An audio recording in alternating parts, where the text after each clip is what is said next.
Internet పుణ్యమాని social media ప్రజా జీవితంలో ఒక భాగమైంది. ఈ సోషల్ మీడియా విలాసవంతంగా విజృంభించిన దేశాల్లో కూడా ప్రజల సమస్యలను గాలికి వదిలేసి తమ స్వార్థమే పరమావధిగా బతికే ప్రజాప్రతినిధులు కట్టుబట్టలతో దేశాన్ని విడిచి పారిపోయే పరిస్థితి ఏర్పడింది. ఇందుకు నేపాల్ చక్కటి ఉదాహరణ అయితే, ఇప్పుడు అదే తరహాలో ఆఫ్రికా ఖండంలోని ఒక చిన్న దీవి అయిన మడగాస్కర్ లో కూడా ఇదే పరిస్థితి నెలకొంది. కేవలం 3 కోట్ల జనాభా కలిగిన మడగాస్కర్ లో జెంజీ ప్రొటెస్ట్ల కారణంగా అక్కడి ప్రధాని ఆండ్రీ రెజోలినా దేశం విడిచి పారిపోయాడు. ఇంతలా పరిస్థితులు అక్కడ ఎందుకు ఏర్పడ్డవి అంటే, పొలిటీషియన్స్ చేసే కరప్షన్, వాళ్ళు ప్రజలపై చూపే నిర్లక్ష్యమే కారణం. అక్కడి ప్రజలకు నాయకులు కనీస సదుపాయాలు కల్పించడంలో పూర్తిగా ఫెయిల్ అయ్యారు. ఫుడ్, వాటర్, ఎలక్ట్రిసిటీ, ఉద్యోగాలు, విద్య, వైద్యం ఇలా అన్నింటిలోనూ కరప్షన్. అంతకు మించి నిర్లక్ష్య వైఖరి చేయడం వలన అక్కడి జంజీల్లో ఆక్రోశం, ఆవేశం కట్టలు తెంచుకుంది. హింస చెలరేగింది. 70% పీపుల్ పేదరికంలోనే మగ్గిపోతూ కనీస సదుపాయాలు కూడా ప్రభుత్వం నుండి పొందలేకపోతున్నామన్న బాధతో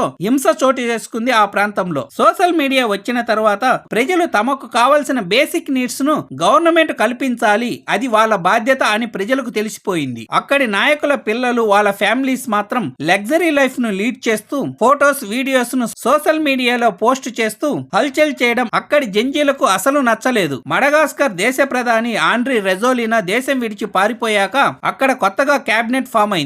ఆ క్యాబినెట్ లో సభ్యులందరూ కూడా మిలిటరీలో ఒక భాగమైన క్యాప్స్లాట్ లోని ఉద్యోగస్తులు. వీళ్ళందరూ కూడా దేశ శ్రేయస్కు, అక్కడి యువతకు ఫుల్ సపోర్ట్ గా ఉన్నారు. ప్రజాస్వామ్య దేశంలో ప్రజలపై నిర్లక్ష్యం వహించే ప్రజాప్రతినిధులకు ఇది మరో గట్టి హెచ్చరిక. దేశంలో కనీస వసతులు కల్పించడం నాయకుల బాధ్యత. అలాంటి విషయాలను పట్టించుకొని ప్రభుత్వాలు క్షణాల్లో కూలిపోవడం ఖాయం. సో ఈ వీడియో నచ్చినట్లయితే లైక్ చేసి, షేర్ చేసి, సబ్స్క్రైబ్ చేసుకోండి. Thank you.